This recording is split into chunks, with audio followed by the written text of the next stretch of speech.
guys! Good evening and welcome to my vlog and kusina episode po tayo for today's vlog. Ayan. Maglilinis po tayo ng pusit dahil mag-aadobo ko ngayon. Okay. So, before anything else guys, okay, nagbago po ako ng aking YouTube channel, which is itong Hermana Channel 202, dahil yung old channel ko po is parang nagka-problema po siya. So, ang laki po ng dapat kong gawin doon sa viewers, Ang dami na po sana ng aking followers or subscriber there. Tingnan nyo guys, ganyan ang paglilinis. Tanggalin to.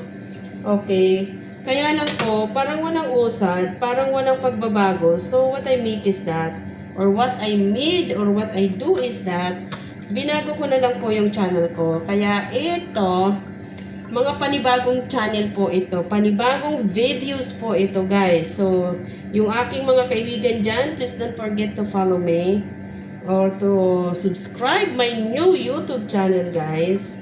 Dahil, magsisimula na naman po akong magpo-post ng mararaming videos. Ayan. So, sisimulan natin this month actually. So, shout out po sa aking mga old followers na laging nandyan. So, sana wag niyo po akong kalimutan. At kung dumaan man po ito sa wall ninyo, so, paki-follow naman po at paki-subscribe, paki-share at paki-likes ang aking mga mini videos. Okay, so nandito ko ngayon sa Bahrain.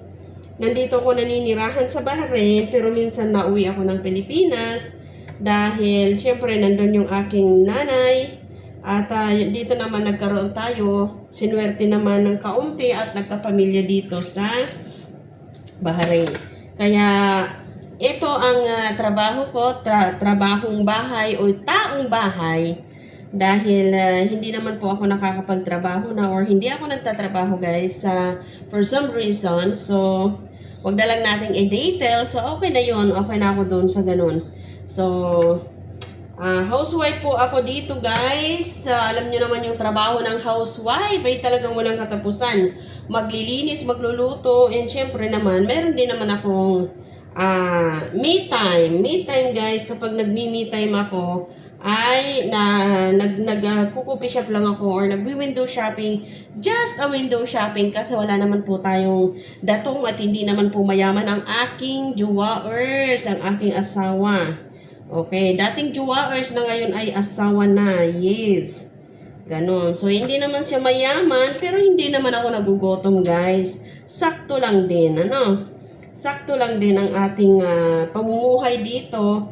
Yung tipong hindi din naman ako nagutom, kaya yan, hindi din naman ako nakitira.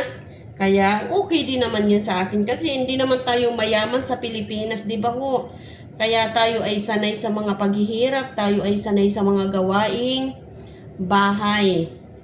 Ayan, kaya wag po kayong mag-alala. Hindi ito ma-arty-arty, walang kaartihan ang vlog na to. Ayan guys.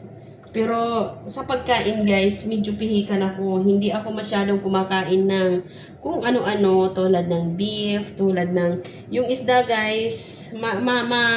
Hilig akong kumain ng seafoods, pero yung mga types of fish na binibili natin sa palengke, hindi ako masyadong doon. Ibig sabihin ko pala is that mapili ako sa isda na lulutuin. Hindi lahat ng isda ay pwede kong lutuin at pwede kong kainin, no? So, yan lang guys. Nakalinis na ako. Wala nang bituka, wala na yung likod niya, wala na yung bibig niya, wala na yung mga extra niyang balat. Tinatanggal ko pa talaga guys yung mga extra niyang balat para hindi masyadong malansa. Ayan. So, pasensya na kayo sa itsura ko guys kasi medyo nagagaling ko lang din ng hospital dahil alam niyo naman guys, nagmanicure itong inyong ante. Nagmanicure o nagpedicure ba kahapon o isang araw. Ayun, wala namang ano, yung ingrown ko is natanggal din naman, kaya lang nasugatan yung aking paa. And nabasa at nagka-infection. So, medyo bumaga. Alam nyo na. So, nakapagpa-check up kahapon ng hindi naka-emergency ba ng kasi sumakit ang aking tawag nito. Daliri. Ayan. Kaya walang ibang paraan kundi ang magpa-check up. Diba? Ganyan naman tayo mga nanay, mga asawa dyan ha. Kung may nararamdaman, diretso nang magpa-check up, huwag nang magpatumpik-tumpik pa ha. Kasi yan lang ang magagawa natin sa panahon ngayon. Alam mo naman yung panahon ngayon, guys.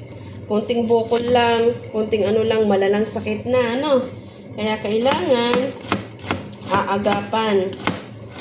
Mahilig akong pag naggigisa ako, guys, or pag nag-aadobo, gusto ko marami yung luya at marami yung bawang at saka yung onions. Yes, ganyan po ako. So, mini adobo lang tayo. Mini adobo. Okay? So, ilalagay natin ito dito. At naka-ready na lahat ng lutuin ko. Gagamit pala ako dito, guys, ng olive oil. Ayan, dyan na lang natin.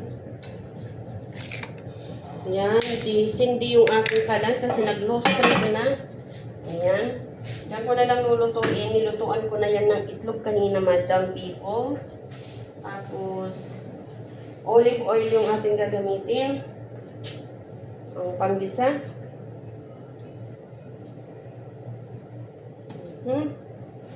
Olive oil. Tapos, ilabas na natin yung ating ingredient dito. Ayan. Diba? Walang label na yan, guys. Tapos, yung bay leaves. Ayan, Ayan. Ito lang ang mga main ingredient ko sa aking lulutuin ngayon. Okay? So, madali lang to, guys. Kasi luto na yung kanin ko at ako'y medyo nagugutom na din. Ayan. I-ano ko nga muna kayo, guys. Sandali lang, ha? Sandali lang. Diyan, guys, ang aking mga binalatan, sibuyas, garlic, at ginger. So, andito naman, guys, yung ating pusit na pula-pula pa, guys. And pinapainit na natin yung mantika. Ayan, may ano-ano doon kasi nagluto ako ng itlog kanina. So, diyan ko na lang din siya lulutuan para tipid sa hugasan. Okay? So, mamaya, guys, papakita ko na lang sa inyo ang buong proseso. Okay? Or pagkaluto na lang. Kasi anyway, madali lang naman tong lutuin, guys. Alam ko, lahat ng makakakita nito, makakapanood, alam nyo magluto ng ganito. Okay, babush! Yes, madam people, I'm back and ipapakita ko na sa inyo yung aking adobong pusit. Yes, guys. Ito na yung aking adobong pusit. Look, yummy na po siya.